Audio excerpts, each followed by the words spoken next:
The lights flickered in the Nexus command center as another emergency alarm blared through the corridors. Commander Lee stood before the massive holographic display that showed the entire galaxy, watching in horror as red dots spread across the star map like a deadly disease. Each red dot meant another world had gone silent, another civilization wiped out by something the galaxy had never seen before. The void swarm had awakened from the dark edges of space, and nothing could stop it. Lieutenant Kim rushed to Lee's, side her hands shaking as she held the latest reports. She had been working non-stop for 3 days, trying to make sense of the incoming messages from across the galaxy. Most of them were just screams and static now. "Commander, we just lost contact with the Tyrillian home fleet," she said, trying to keep her voice steady. "That's 12,000 ships, sir. The biggest military force in the Outer Rim. They're all gone." Lee closed his eyes for a moment. The Tyrillians were proud warriors who had never lost a major battle in their 1,000-year history. Their ships were massive, covered in armor that could withstand the blast of a dying star. If they couldn't fight the swarm, what chance did anyone else have? Around the war room, alien delegates from dozens of different worlds huddled together, whispering in their strange languages. Fear had a smell, Lee realized. It was sharp and bitter, and it filled the air like smoke. The Alterian representative, a tall being that looked like it was made of pure light, stepped forward. The Alterians had ruled half the galaxy for thousands of years. They could move entire planets with their minds and bend energy like clay in their hands. But now even they looked terrified. "The High Council has made its decision," the Alterian announced. "We are pulling back to the Inner Rim. All our forces, all our people. We suggest everyone else do the same." A low murmur went through the room. The Alterians were retreating. If the most powerful species in the galaxy was running away, what did that say about their chances? Captain Park, a quiet man who rarely spoke in these meetings, walked up to the tactical display. He had been studying the swarm's movement patterns for hours, trying to find some weakness, some way to slow them down. But the numbers were terrifying. "Lieutenant Kim, show me the swarm's path again," he said. Kim pressed a few buttons, and a bright red line appeared on the display, cutting straight through space like an arrow aimed at the heart of civilization. The swarm wasn't wandering randomly. It had a target. "They're heading straight for the Nexus Gate," Park said quietly. "If they take that, they can jump to any world in Coalition space in minutes." The Nexus Gate was the most important location in the galaxy. It was like a highway intersection in space, connecting all the major worlds through hyperspace tunnels. Whoever controlled the gate controlled everything. Around them, more alien delegates were receiving messages from their home worlds. The crystalline Vorthak, whose technology was so advanced it seemed like magic, were loading their entire civilization onto massive world ships and fleeing to the unknown regions of space. The insect-like Zephyrians, who had colonies on 10,000 planets, were abandoning entire star systems without a fight. Everyone was running. Commander Lee looked at the small section of the display that showed human space. Earth and its colonies were tiny compared to the alien empires, just a few dozen worlds scattered across a small corner of the galaxy. Humans had only discovered faster-than-light travel 50 years ago. They were still learning how to make proper spaceships while other species had been flying between stars for thousands of years. The alien delegates barely noticed the human section of space. Why would they? Humans were newcomers, primitives who had nothing to offer in a crisis like this. Their ships were slow and clunky compared to alien technology. Their weapons were basic. Their numbers were small. But as Lee watched the red tide of destruction spread across the galaxy, eating up world after world, he realized something important. Everyone else was running away, leaving millions of refugees trapped between the swarm and empty space. Cargo ships full of families, medical vessels carrying the wounded, transport ships loaded with children. They were all trying to reach safety, but they needed time. Someone had to buy them that time. Someone had to hold the line while the innocent escaped. Lee looked around the war room at all the alien delegates, these representatives of ancient and powerful civilizations, and saw only fear in their eyes. They had technology beyond human understanding, weapons that could crack planets, ships that could travel faster than light. But they had forgotten something that humans still remembered. Sometimes, being brave mattered more than being strong, Admiral. Han stood on the bridge of the Soul's Pride, watching what was supposed to be the most glorious battle in galactic history turn into the worst disaster anyone had ever seen. The Nexus Gate floated in space ahead of them, surrounded by the largest fleet ever assembled. Ships from every corner of the galaxy had come together to make their final stand against the Void Swarm. It should have been enough. It should have been more than enough. The Alterian dreadnoughts were the size of small moons, their hulls gleaming, with energy shields that could stop anything the universe could throw at them. Each one carried enough firepower to destroy entire solar systems. There were hundreds of them, floating in perfect formation like golden giants ready for war. John Vihi. Vorthak crystal ships looked like living diamonds, their transparent hulls pulsing with light that seemed to come from inside the ship itself. These vessels could phase in and out of reality, becoming untouchable ghosts that could strike from anywhere. The Vorthak had never lost a single ship in battle, not in their entire 3,000-year history. Behind them came the insect fleets. Of the Zephyrians, millions of small fighters that moved like angry wasps, coordinated by a hive mind that could process information faster than any computer. And there were dozens of other species, each bringing their most advanced warships, their best weapons, their greatest warriors. Against all of this, the Void Swarm looked almost pathetic, just a dark cloud drifting through space, barely visible, against the stars. It didn't look like much of anything, really. Just empty space that seemed a little darker than it should be.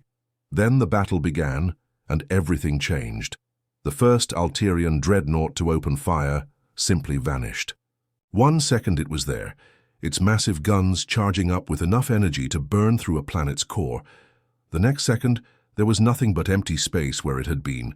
No explosion, no debris, no sign it had ever existed at all. Admiral. Han watched in horror as the dark cloud reached out like invisible fingers, touching ship after ship. And wherever it touched, the impossible happened. The Alterian dreadnoughts, those unstoppable giants, began to change. Their golden hulls turned black and twisted, reshaping themselves into something alien and wrong.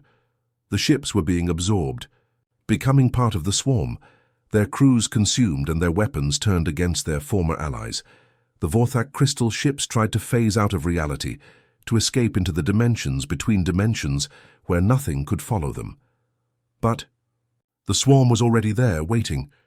The beautiful crystal vessels simply stopped moving, their light fading as something dark crept through their transparent hulls. In minutes, they too became part of the enemy.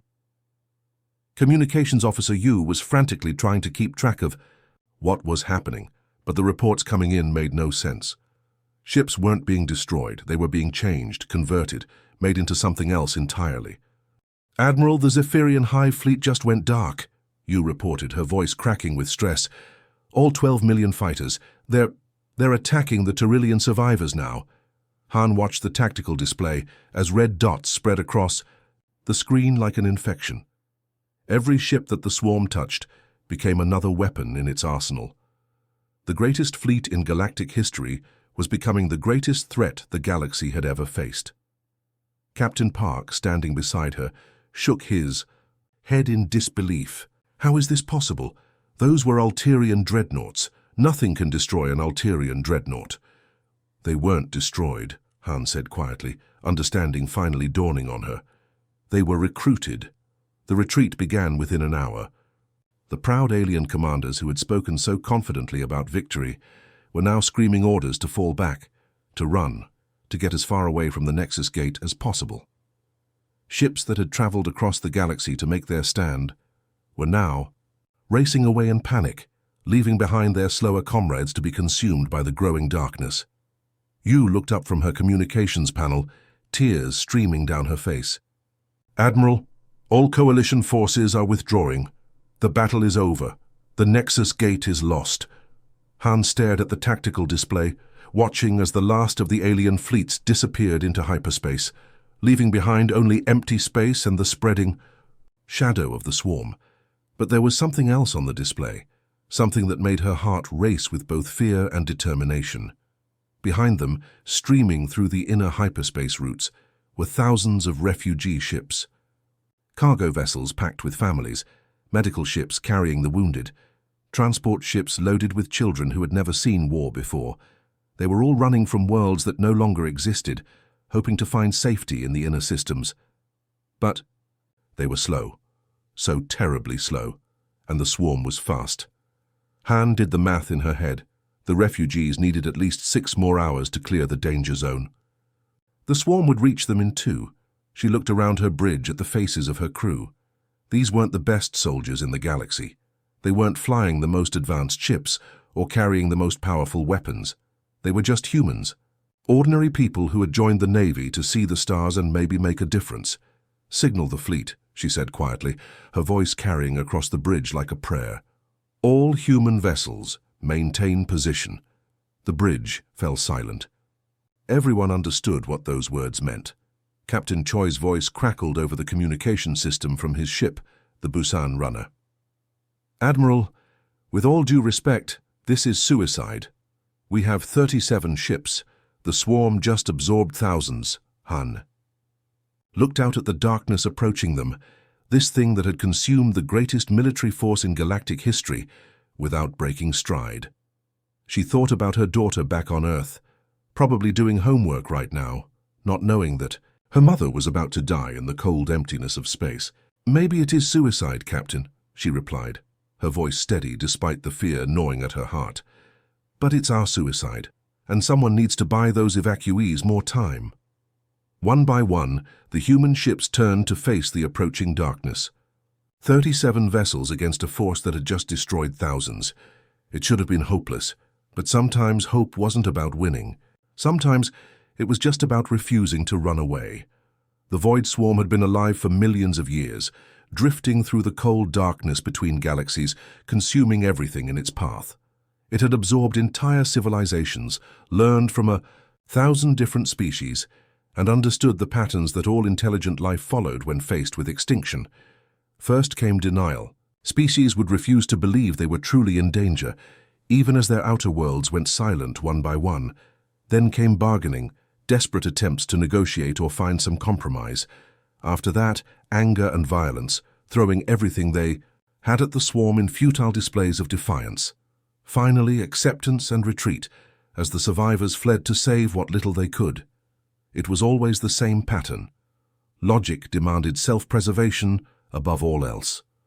When faced with certain death, intelligent beings would always choose to run rather than die for nothing. The swarm had counted on this predictability for eons, using it to corner fleeing populations and absorb them more efficiently. But these humans were different, and the swarm couldn't understand why. Captain Bay felt his ship shaking apart around him as he pushed the engines beyond their limits. The Busan runner was never meant to go this fast, and warning lights were flashing red all across his control panel. Behind him, a damaged Vorthak refugee ship was limping towards safety, its crystal, hull cracked and bleeding light into space.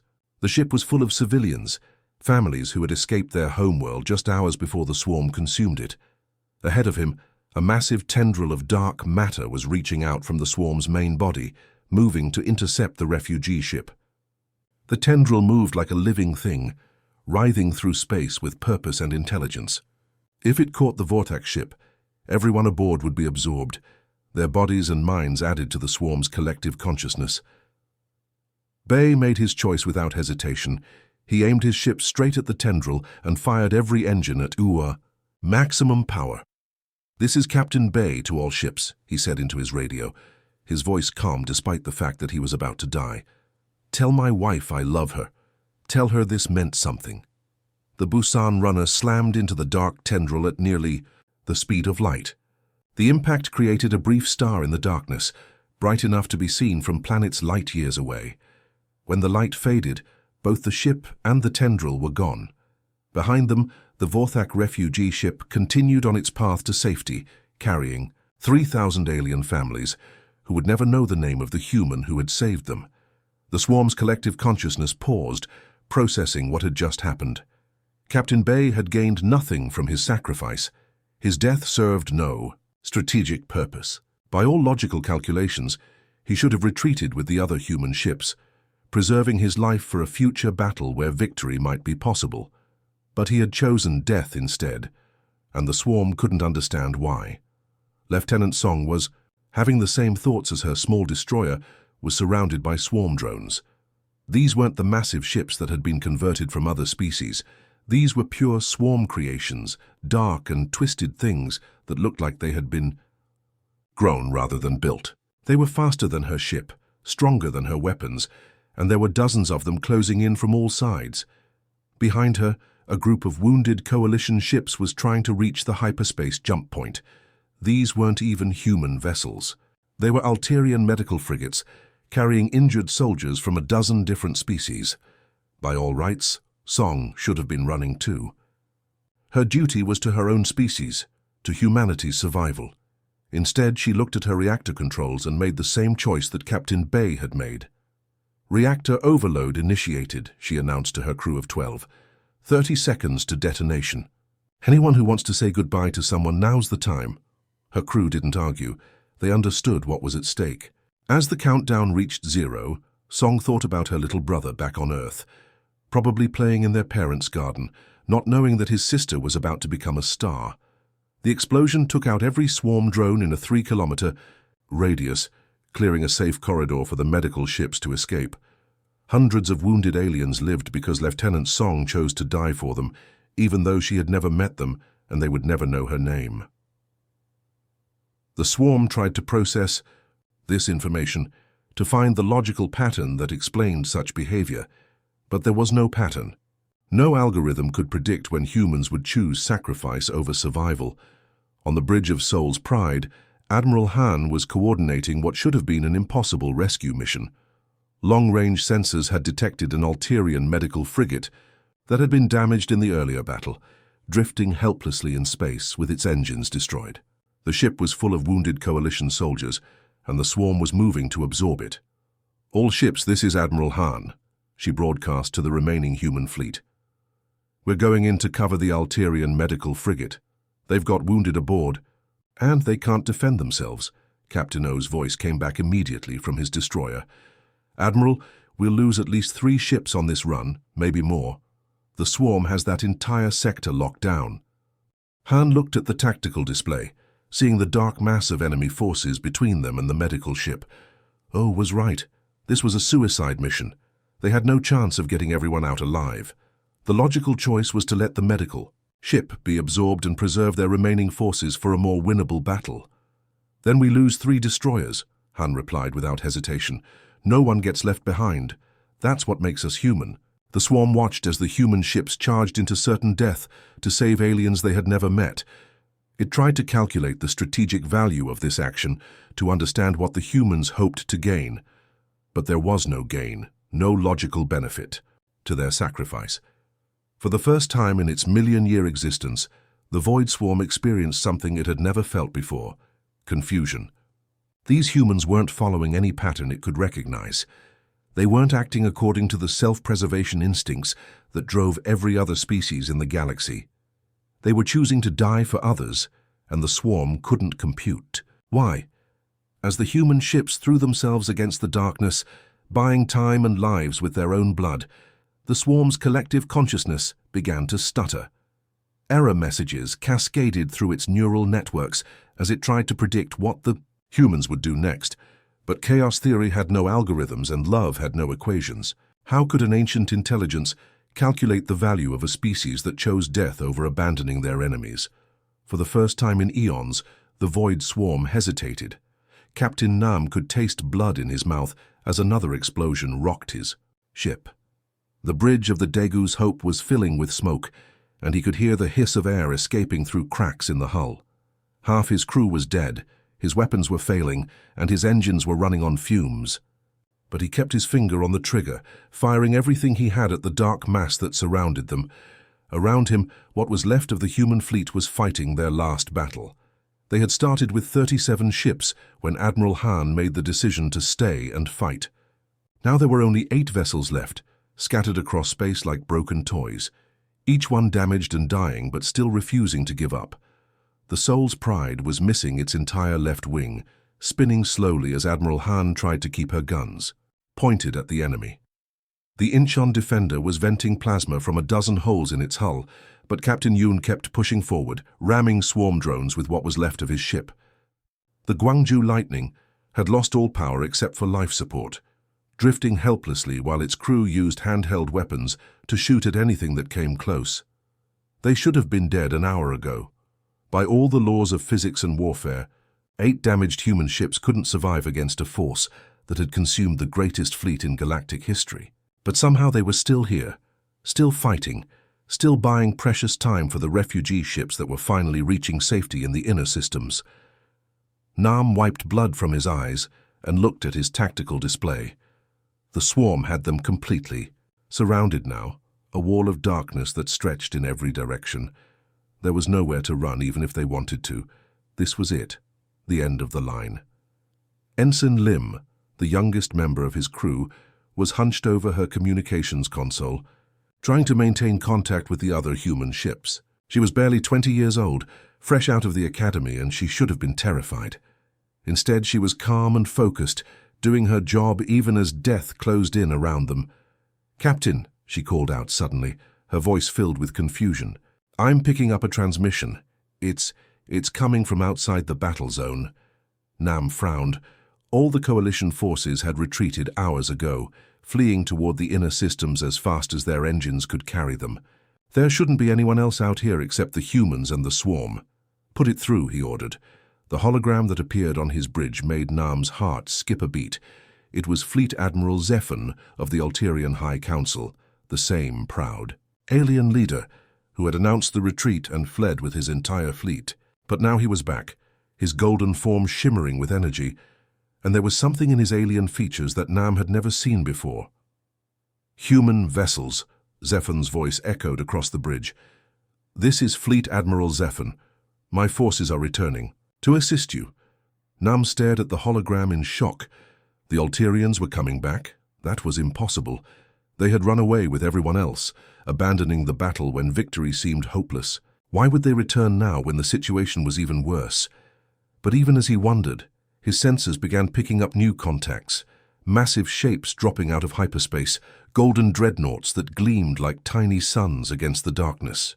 The Ulterian fleet was indeed returning, hundreds of ships materializing out of nowhere to join the hopeless fight. Ensign Lim's console lit up with more incoming signals. "Captain, we're getting transmissions from everywhere. Vorthak, Crystal..." Ships, Taurillian battle groups, even some Zephyrian survivors. They're all coming back. Nam watched in amazement as the space around them filled with ships, the beautiful crystal vessels of the Vorthak, phasing in and out of reality as they took position alongside the human fleet.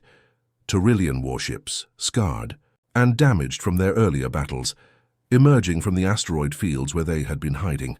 Even some of the insect-like Zephyrian fighters, their hive ships glowing with bioluminescent patterns as they swarmed toward the battle.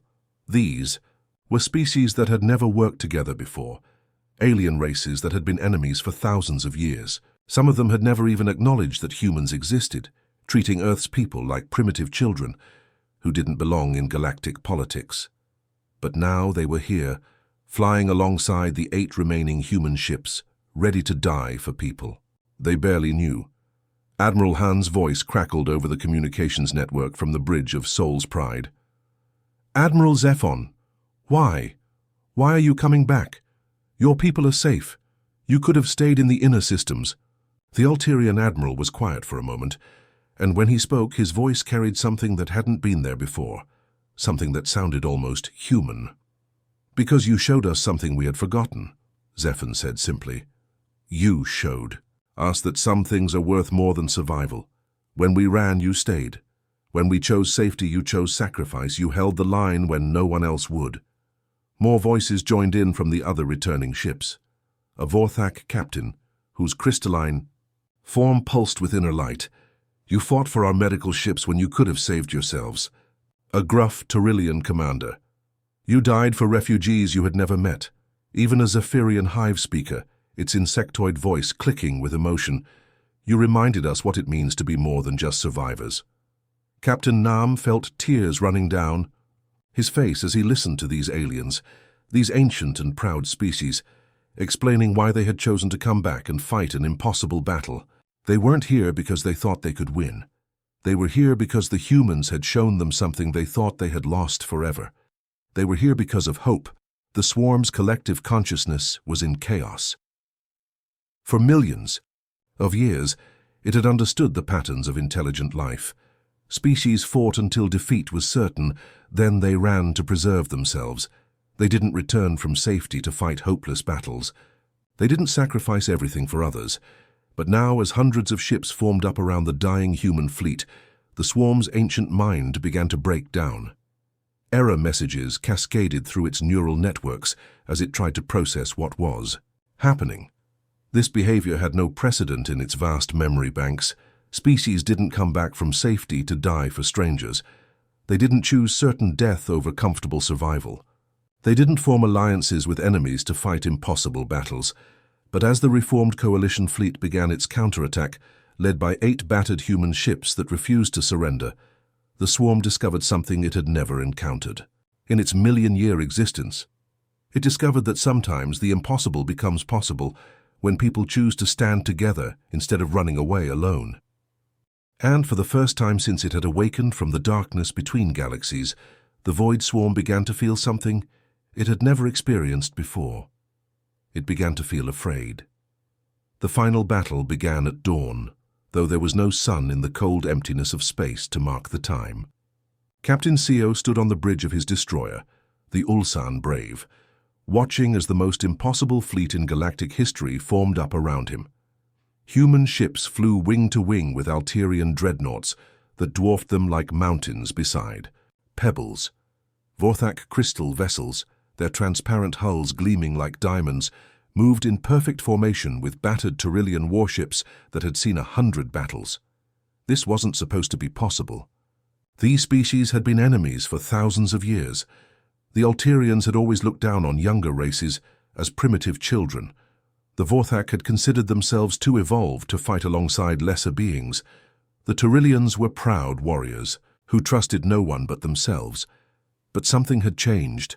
The humans had shown them something they thought they had lost forever, and now they were all here together, ready to die for each other. "All ships, this is Admiral Han," came the voice, over the communications network, broadcast on every frequency so that every species could hear it in their own language. "Remember, we're not just fighting for our own worlds anymore, we're fighting for each other." The phrase rippled through the fleet like a wave. Alterian pilots repeated it in their musical language that sounded like wind chimes. Vorthak captains translated it into the crystalline tones that their people used to communicate. Taurillian warriors growled it in their harsh, guttural tongue. Even the insect-like Zephyrians clicked and buzzed the words through their hive-mind network, and somehow, impossibly, the phrase kept spreading. The Void Swarm had been alive for millions of years, consuming civilizations across dozens of galaxies. Its collective consciousness was vast and ancient, a single mind made up of trillions of absorbed beings. It had learned the languages and thoughts of 1,000 different species, incorporating their knowledge into its ever-growing intelligence. But it had never learned about love. It had never understood sacrifice. These concepts were filtered out during the absorption process, considered irrelevant to survival and conquest. The swarm knew about fear, anger, desperation, and self-preservation. These were useful emotions that could be exploited and turned into weapons.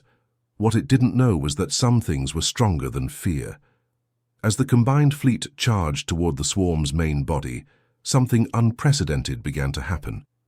The phrase that Admiral Han had spoken, "We're fighting for each other," somehow reached the swarm's collective consciousness. It spread through the network like a computer virus, but instead of destroying data, it was creating something new. For the first time in its existence, the swarm began to experience the concept of caring about others. Lieutenant Park, monitoring the communications from his station on the Soul's Pride, watched in amazement as strange signals began appearing on his screens. The swarm's internal network, which had always been perfectly coordinated, was starting to break down into chaos. "Admiral," he called out, his voice filled with wonder, "something's happening to the swarm. Their ships they're fighting each other." On the main display they could see it happening. Swarm vessels that had been working together for eons were suddenly turning their weapons on their own kind. The massive collective mind that had consumed 1,000 civilizations was fracturing, splitting apart as new ideas spread through its consciousness, like cracks in ice. The absorbed ships, the former Alterian dreadnoughts and Vorthak crystal vessels that had been converted hours earlier, were remembering something. Deep in their corrupted programming, traces of their original crew's memories were stirring. Memories of friendship, of loyalty, of choosing to die for others rather than live for themselves. Captain Sio watched as a converted Alterian ship, its hull twisted and darkened by swarm corruption, suddenly stopped attacking the Coalition fleet and turned its guns on a pure swarm vessel instead. The ancient dreadnought's weapons, now powered by dark energy, tore through its former ally like paper. "It's remembering," Sio whispered to himself. "It's remembering what it used to fight for." The effect spread like wildfire through the swarm's network. Ships that had been absorbed were rediscovering their original purpose, their original loyalty to something greater than themselves. The collective consciousness that had seemed so invincible was tearing itself apart as human concepts of sacrifice and brotherhood infected its core programming. Admiral Han understood what was happening before anyone else. "All ships," she broadcast, "keep talking to them, keep reminding them who they used to be. Tell them about home, about family, about the people worth fighting for." The Coalition fleet responded immediately. Human captains began broadcasting messages to the converted ships, talking about Earth and its blue skies, about children playing in gardens, about the simple joy of knowing that someone you love is safe. Alterian commanders spoke of their golden cities and the music that echoed through crystal spires. Vorthak pilots shared memories of floating through dimensional space, free and beautiful and alive. And with each message, more swarm ships remembered what they had lost. The final assault wasn't like any battle that had ever been fought before. It wasn't one with bigger guns or better shields or faster ships. It was one with stories. Stories about ordinary people doing extraordinary things. Stories about choosing to stand together when it would have been easier to run away alone. The Coalition fleet pushed deeper into the swarm's formation. The ancient collective consciousness began to collapse entirely. For millions of years it had grown by absorbing the fears and selfishness of conquered species. But now it was being infected by something it had never encountered before: the willingness to die for others.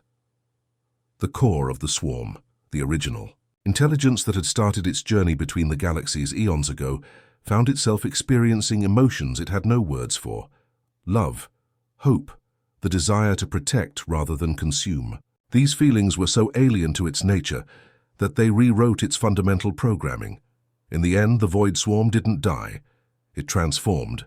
The ancient hunger that had driven it to consume entire civilizations was replaced by something else: a desire to protect, to nurture, to help others grow instead of devouring them.